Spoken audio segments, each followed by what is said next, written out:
കാക്കനാട് പടമുകൾ ജുമാ മസ്ജിദ് പരിപാലന കമ്മിറ്റിയുടെ നേതൃത്വത്തിൽ നാനാജാതി മതസ്ഥർക്കും മസ്ജിദിന്റെ അകം നേരിട്ട് കാണാനും തെറ്റിദ്ധാരണ ഉണ്ടെങ്കിൽ അത് തിരുത്താനുമായിട്ടുള്ള വേദിയൊരുക്കി മസ്ജിദിന്റെ അകത്തളം.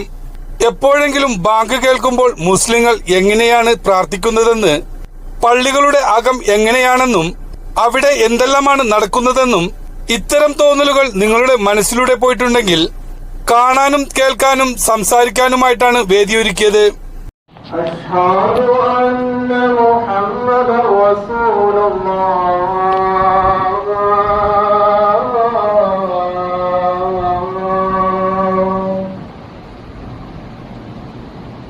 حي على الصلاة